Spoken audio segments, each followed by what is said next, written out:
الحمد لله رب العالمين الرحمن الرحيم مالك يوم الدين وأشهد أن لا إله إلا الله وحده لا شريك له وأشهد أن محمدا عبده ورسوله بلغ الرسالة وأدى الأمانة ونصح الأمة وتركها على البيضاء ليلها كنهارها لا يزيغ عنها إلا هالك صلوات الله وسلامه عليه وعلى آله وعلى أصحابه ومن اهتدى بهديه واستنى بسنته إلى يوم الدين أما بعد.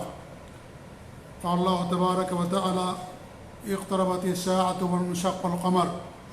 وقال رسول الله صلى الله عليه وسلم: من كان يؤمن بالله واليوم الآخر فليقل خيرا أو ليصمت، ومن كان يؤمن بالله واليوم الآخر فليكرم جاره، ومن كان يؤمن بالله واليوم الآخر فليكرم ضيفه. رواه البخاری و مسلم. معزز و محترم دینی و ملی بھائیوں، بزرگوں اور دوستوں، یہ اعلان کرتے ہوئے مجھے بڑی خوشی ہو رہی ہے کہ انشاءاللہ ہر منگل آپ کے سامنے اسی چینل سے قیامت کی نشانیاں اس موضوع پر انشاءاللہ لگاتار ہمارا درس ہوگا. ہر اتوار مغرب کی نماز کے بعد سعودی عرب کے ٹائم کے مطابق 7:15 بجے یا اس کے آس پاس انشاءاللہ قیامت کی نشانیوں پر ہمارا لگاتار درس ہوگا. قیامت کی نشانیاں ہم نے اس لیے منتخب کی ہیں کیونکہ ابھی جو دور ہے بڑا ہی پرفتن اور پرآشوب دور ہے. حق اور باطل اس طریقے سے گڑبڑ ہو گیا ہے کہ حق کی شناخت مشکل ہو گئی ہے. لوگ دین سے بھی دور ہوتے جا رہے ہیں، دنیا دار ہو رہے ہیں، اور دین سے بہت کم لگاؤ لوگوں کا رہ گیا ہے. اور ہمارے نبی صلی اللہ علیہ وسلم نے جو قیامت کی نشانیاں بتائی ہیں ان نشانیوں کی بیجا اور غلط تعویلیں بھی کی جا رہی ہیں، اور کچھ تو انکار بھی کیا جاتا ہے، اور کچھ جو نشانیاں ہیں ان کی کتاب و سنت سے سلف صالحین کے منہج اور ان کے فہم سے ہٹ کر کے اس کی غلط تعویل کی جا رہی ہے. اور حیرت تو اس بات پر ہے کہ یہ ساری چیزیں جو کی جاتی ہیں وہ سب کتاب و سنت کے نام پر اور اس دعوے کے ساتھ کہ ہم جو باتیں کہتے ہیں وہ کتاب و سنت کے عین موافق ہیں. ایسے بھی لوگ ہیں کہ دعویٰ کر چکے ہیں کہ مسیح موعود عیسیٰ علیہ السلام کا نزول ہو چکا ہے، اور اس طریقے سے لوگ اندازے سے بتا رہے ہیں کہ قیامت کب قائم ہوگی، اور من گڑھت اور عجیب و غریب روایتیں پیش کرتے ہیں، اور اس طریقے سے اور بھی نہ جانے کیا کیا لوگوں کا دعویٰ ہے. کچھ تو مہدی کا دعویٰ کر بیٹھے ہیں کہ مہدی ہم ہیں، اور یہ پیش گوئی ثابت ہو گئی ہے اور میں مہدی ہوں، میرے اوپر آ کر کے بیعت کیجئے.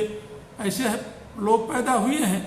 تو یہ ساری باتیں جو کی جا رہی ہیں یہ ظاہر بات ہے یہ کتاب و سنت کے خلاف ہے اور سلف صالحین کے فہم کے خلاف ہے. اس لیے ضرورت اس بات کی تھی کہ جو قیامت کی نشانیاں ہیں ان کے بارے میں صحیح موقف کیا ہے اور اس کے بارے میں صحیح باتیں کیا ہیں، کتاب و سنت اور سلف صالحین کے فہم کے مطابق انشاءاللہ ہم آپ کے سامنے پیش کرنے کی کوشش کریں گے. مقصد ہمارا دو ہے. پہلا مقصد یہ ہے، دو بنیادی مقصد، کہ ہمیں قیامت کے تعلق سے مکمل علم ہو جائے، صحیح علم ہمارے پاس ہو کہ نشانیاں کیا ہیں، نشانیوں کا مفہوم کیا ہے، چھوٹی نشانیاں کیا ہیں، بڑی نشانیاں کیا ہیں. یہ ساری باتیں انشاءاللہ آپ کے سامنے تفصیل کے ساتھ آئیں گی. تو ہمارے علم میں ایک اضافہ ہوگا، دین کی بات ہمیں معلوم ہوگی، کیونکہ قیامت کی نشانی، قیامت یہ دین اسلام کے اہم ارکان میں سے ایک اہم رکن ہے. اس کے بغیر انسان مومن نہیں ہو سکتا جب تک کہ اس کا قیامت پر ایمان نہ ہو. لہذا جب قیامت پر ایمان ہے تو اس کا علم حاصل کرنا بھی ہمارے لیے ضروری ہے، معرفت ہونی چاہیے ہمارے پاس. ایک تو بنیادی بات یہ ہے، اس کے لیے ہم نے یہ دورے کا یا اس درس کا آغاز کیا ہے. اور دوسرا جو اہم ترین مقصد ہے وہ یہ ہے کہ ہم قیامت کی تیاری کریں. ہمارا علم صرف نظریات کی حد تک نہ رہ جائے، بلکہ ہم اس پر عمل کرنے کی کوشش کریں اور اپنی آخرت کو سنواریں، قیامت کو صحیح کریں. یعنی قیامت کے بعد کے جو آنے والے مراحل ہیں ان مراحل کی تیاری ہم کریں اور اس طریقے سے اللہ تعالیٰ کے عذاب اور عقاب سے اپنے آپ کو بچا سکیں، یہ اصل مقصد ہے۔ ورنہ قیامت تو آئے گی ہی، چاہے کسی کا ایمان ہو نہ ایمان ہو۔ کفار کا ایمان نہیں ہے قیامت قائم ہونے پر، تو کیا قیامت نہیں قائم ہوگی؟ بلا شبہ قیامت قائم ہوگی۔ اللہ رب العالمین نے قرآن کریم کے اندر بیان فرمایا ہے، نبی کی حدیثیں ہیں، اس پر اجماع ہے، اور ایمان کے اور دین اسلام کے اہم ارکان میں سے ہے یہ۔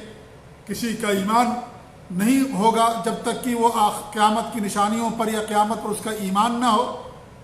تو اگر کوئی انکار کر بیٹھے قیامت کا کہ قیامت نہیں قائم ہوگی یا دوبارہ زندہ ہم کو نہیں اٹھایا جائے گا، تو کیا اس کے انکار کر دینے سے قیامت نہیں آئے گی؟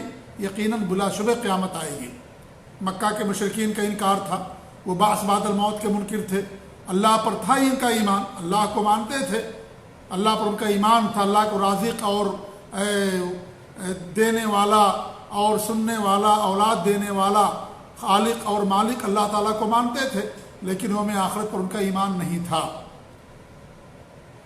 بعث بعد الموت کے منکر تھے، نہیں مانتے تھے کہ دوبارہ زندہ لوگوں کو اٹھایا جائے گا۔ ہمارے نبی صلی اللہ علیہ وسلم کے پاس بوسیدہ ہڈیاں لے کر کے آتے تھے اور کہتے تھے کہ کیا اس کے اندر دوبارہ روح پھونکی جائے گی؟ اللہ رب العالمین نے قرآن کریم کے اندر کتنی آیتیں اس کے تعلق سے طاری ہیں، بلکہ کوئی صورت ایسی نہیں ہوگی جس کے اندر قیامت کا ذکر نہ ہو، جنت کا ذکر نہ ہو، جہنم کا ذکر نہ ہو، اور اس طریقے سے نیک بدلے کا ذکر نہ ہو، سزا اور جزا کا ذکر نہ ہو۔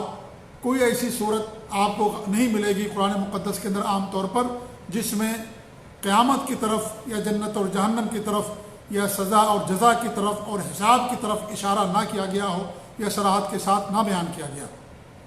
قرآن کریم میں اللہ رب العالمین نے کتنی باتیں بیان کی ہیں کہ اللہ رب العالمین کس طریقے دوبارہ لوگوں کو زندہ کرے گا۔ اللہ نے فرمایا جب پہلی بار زندہ کرنا، پہلی بار پیدا کرنا اللہ کے لیے کوئی مشکل نہیں تھا، دوبارہ پیدا کرنا کیسے مشکل ہوگا؟ اس طریقے سے انسانوں سے بڑی بڑی مخلوقات اللہ نے پیدا کی ہیں، آسمانوں کو اللہ نے پیدا کیا، پہاڑوں کو پیدا کیا، سمندروں کو پیدا کیا، اور سب سے بڑی مخلوق اللہ رب العالمین کی عرش ہے، اللہ نے اسے پیدا کیا۔ تو یہ ساری بڑی بڑی مخلوقات ہیں، جب اللہ ان کو پیدا کیا تو انسان کو دوبارہ پیدا کرنا کیسے مشکل ہوگا؟ پہلی بار کوئی چیز بنانا مشکل، لیکن دوبارہ بنانا آسان ہوتا ہے انسان کے لیے۔ لیکن اللہ رب العالمین نے پہلی بار بھی بغیر کسی مثال کے انسانوں کو پیدا کیا، آسمان و زمینوں کو پیدا کیا۔ اس طریقے سے اللہ رب العالمین نے اور بھی باتیں بیان کی قرآن مقدس کے اندر۔ عزیر علیہ السلام کے بارے میں، عزیر علیہ السلام عام طور سے علماء نے ہی بیان کیا ہے کہ سورہ بقرہ کی جو آیت ہے جس میں اللہ رب العالمین بیان فرمایا کہ ایک آدمی کا گزر ہوا ایک ایسی بستی سے جو بستی ویران پڑی ہوئی تھی، تو انہوں نے کہا کہ کیسے اللہ تعالیٰ اس کو دوبارہ پھر قائم کرے گا؟ تو اللہ رب العالمین ان کو 100 سال کے لیے موت دے دی، پھر دوبارہ اللہ ان کو زندہ کیا۔ یہ اللہ نے بیان کیا ہے۔ اکثر مفسرین نے بیان کیا کہ عزیر کے بارے میں ہے، اور یہ عزیر بنو اسرائیل کے نیک لوگوں میں سے تھے، البتہ نبی نہیں تھے جیسا کہ ابو داؤد کی صحیح روایت ہے، لیکن وہ بنو اسرائیل کے اچھے اور نیک لوگوں میں سے تھے۔ اگرچہ بہت سارے لوگوں کا کہنا یہی ہے کہ وہ نبی تھے، لیکن ابو داؤد کی جو روایت ہے، جو صحیح روایت ہے، اس سے معلوم ہوتا ہے کہ یہ نبی نہیں تھے، بلکہ نیک لوگوں میں سے ایک نیک انسان تھے بنو اسرائیل میں سے۔ بہرحال تو اس کو اللہ نے بیان فرمایا۔ اصحاب کہف کو اللہ رب العالمین نے بیان فرمایا ہے کہ کس طریقے سے اللہ رب العالمین ان کو دوبارہ جو ہے زندہ کیا، اور وہ نیند کی آغوش میں رہے اور اس کی کئی سال صدیوں تک، اور اس کے بعد اللہ رب العالمین ان کو دوبارہ زندہ کیا۔ اور اس طریقے سے وہ جسے قتل کر دیا گیا تھا اور اللہ رب العالمین اس کو دوبارہ زندہ کیا۔ گائے کو اللہ رب العالمین ذبح کرنے کا حکم دیا اور کہا کہ گائے ذبح کرو اور اس کا حصہ جا کر اس آدمی سے لگا دو، اور اس طریقے سے کیا گیا، اور وہ آدمی بول پڑا، وہ آدمی زندہ ہو گیا۔ ایسے اللہ رب العالمین بنو اسرائیل پر صاعقہ بھیجا، بجلی کا عذاب بھیجا، اور پھر دوبارہ اللہ رب العالمین کو موت کے بعد ان کو زندہ کیا۔ تو قرآن کریم میں اس طریقے سے بہت ساری باتیں اللہ رب العالمین بیان کی ہیں جو اس بات کی دلیل ہے کہ انسان دوبارہ زندہ ہوگا۔ زمینوں کو اللہ رب العالمین نے مثال کے طور پر پیش کیا۔ زمین مردہ رہتی ہے، بارش ہوتی ہے، ہری بھری ہو جاتی ہے، اور اس میں پودے اگنے لگتے ہیں، تو اسی طریقے سے انسان کو دوبارہ اللہ رب العالمین زندہ کرے گا۔ تو یہ اصل بتانے کا مقصد یہ ہے کہ قیامت تو آئے گی، چاہے کسی کا اس پر ایمان ہو ایمان نہ ہو، لیکن مومن ہونے کے لیے قیامت پر ایمان لانا ضروری ہے۔ اگر قیامت پر ایمان نہیں ہے تو گویا کہ وہ مومن نہیں ہے۔ یہ بنیادی چیزوں میں سے، ایمان کے 4 ارکان میں سے ایک اہم ترین رکن ہے۔ تو اصل جو ہمارا مقصد ہے یا دو بڑا مقصد، ان میں سے ایک مقصد بڑا یہ ہے کہ ہم قیامت کی تیاری کریں۔ حضرت انس رضی اللہ عنہ فرماتے ہیں کہ ایک دیہات کے ایک صحابی تشریف لائے اور ہمارے نبی نے پوچھا قیامت کب قائم ہوگی؟ تو ہمارے نبی نے کہا کہ تم نے اس کے لیے کیا تیاری کی ہے؟ تو انہوں نے کہا کہ بہت زیادہ روزہ نماز صدقہ تو نہیں ہے، ہاں یہ کہ اللہ اور اس کے رسول سے مجھے محبت ہے۔ تو ہمارے نبی نے فرمایا کہ تم جس کے ساتھ جسے تمہاری محبت ہوگی تمہیں قیامت کے دن انہی کے ساتھ اٹھایا جائے گا۔ حضرت انس رضی اللہ عنہ فرماتے ہیں کہ ہمیں بہت زیادہ خوشی اس بات سے ہوئی کیونکہ ہمیں بھی اللہ اور اس کے رسول سے محبت ہے۔ ایسے انس بن مالک نے فرمایا کہ ہمیں ابو بکر سے محبت ہے، عمر سے محبت ہے، اگرچہ میرے پاس ان کے جیسے اعمال نہیں ہیں لیکن ہمیں اللہ تعالیٰ کی ذات سے امید ہے کہ اللہ رب العالمین ہمیں ان کے ساتھ قیامت کے دن اٹھائے گا۔ صحیح بخاری اور صحیح مسلم کی روایتیں مختلف الفاظ حدیثوں کے اندر آئے ہوئے ہیں۔ تو مقصد یہ ہے کہ قیامت تو قائم ہوگی ہی، لیکن اصل مقصد یہ ہے کہ قیامت کی ہم تیاری کریں۔ اسی لیے ہمارے نبی نے پوچھا کہ تم نے اس کے لیے کیا تیاری کر رکھی ہے؟ قیامت کے بارے میں پوچھ رہے ہو لیکن تیاری کیا کر رکھی ہے تم نے اس کے لیے؟ تو انہوں نے بیان کیا۔ تو اس طریقے سے قیامت کی تیاری یہ اصل چیز ہے۔ موت کے اندر عبرت ہے، مرنا سب کو ہے، لیکن اصل یہ ہے کہ موت کے بعد آنے والے جو مراحل ہیں ان کے لیے انسان کا تیاری کرنا، ورنہ موت کا کوئی منکر بھی ہو نہ مانے اسے بھی موت آئے گی۔ قیامت کوئی مانے نہ مانے قیامت تو قائم ہوگی ہی۔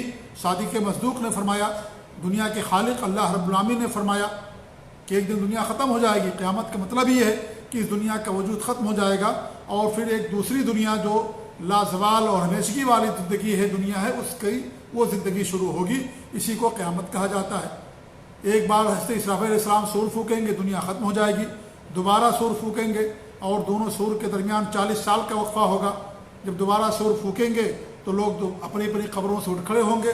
اسی لیے اس کو قیامت کہا جاتا ہے کہ لوگ اپنی اپنی قبروں سے کھڑے ہو جائیں گے اور لوگ اللہ کے سامنے کھڑے ہوں گے، حاضر ہو جائیں گے۔ حساب و کتاب ہوگا، جزا اور سزا ہوگی، جنت اور جہنم کے فیصلے کیے جائیں گے اور اللہ رب العالمین سب کا حساب و کتاب لے گا۔ تو اس لیے اس کو قیامت کہا جاتا ہے۔ تو قیامت کی تیاری کرنا یہ اصل مقصد ہے کہ انسان اپنے اعمال کو صحیح کرے اور اپنی آخرت کو سنوارے اور قیامت کی ہولناکیوں کو اپنے سامنے رکھے کہ کس قدر ہولناک منظر ہوگا، کس قدر خطرناک منظر ہوگا، اور وہاں وہی شخص بچ پائے گا جس کے پاس عمل ہوگا، جس کے پاس عقیدہ ہوگا، توحید ہوگی، اس نے اپنے آپ کو شرک سے محفوظ رکھا ہوگا اور کتاب و سنت کے مطابق اس نے زندگی گزاری ہوگی۔ ایسا آدمی قیامت کے دن بچے گا، محفوظ رہے گا۔ اسی لیے یہ ضروری ہمارے لیے کہ ہم قیامت کی نشانیوں کو بھی جانیں، ساتھ ہی ساتھ اس کی ہم تیاری کریں قیامت کے لیے، تاکہ ہم اللہ تعالیٰ کے عذاب اور عقاب سے بچ سکیں۔ یہ اصل ہمارا مقصد ہونا چاہیے، کیونکہ علم اگر برائے علم رہے، اس پر عمل نہ ہو، تو علم انسان کے لیے وبال جان ہے۔ اور جب انسان کے پاس علم آتا ہے تو انسان کے پاس عمل بھی آنا چاہیے، ورنہ اس علم کا کوئی فائدہ نہیں۔ ہمارے نبی صلی اللہ علیہ وسلم اللہ رب العالمین کی پناہ مانگتے تھے ایسے علم سے جو غیر نفع بخش ہو، جو مفید نہ ہو۔ اور غیر نفع بخش مطلب یہ ہے کہ انسان جس پر عمل نہ کرے، جس کے اندر عمل نہ پیدا ہو، وہ علم غیر نافع ہے۔ اسی علم کا فائدہ انسان کو مرنے کے بعد ہوتا ہے جو نفع بخش علم ہوتا ہے، علم نافع اور علم انتفع به، ایسا علم جس سے لوگوں کو نفع پہنچے۔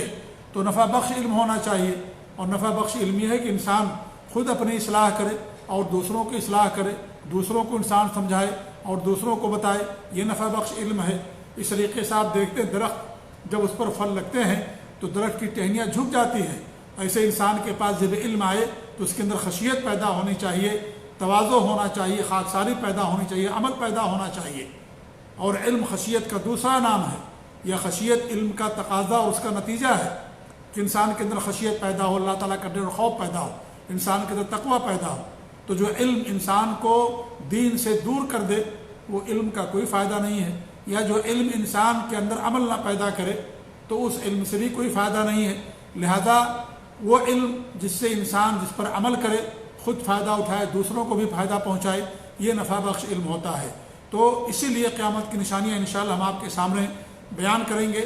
پہلی تمہید ہماری ہوگی، قیامت کے تعلق سے کچھ موضوعات جڑے ہوئے ہیں، جیسے قیامت کا مطلب کیا ہے، یا یوم آخرت پر ایمان کی اہمیت کیا ہے، یا چھوٹی نشانیاں بڑی نشانیوں کی جو تقسیم کی گئی ہے کیا اس کا مقصد ہے، یا اس طریقے سے اور دیگر مفاہیم اور بہت ساری باتیں اس کے حوالے سے انشاءاللہ تمہید کے اندر ہمارے پاس آئیں گی.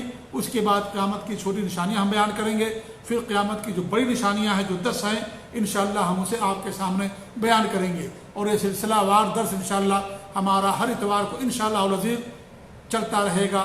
اور عشاء مغرب کی نماز کے بعد سعودی عرب کے ٹائم کے مطابق ہمارے درس ہوگا.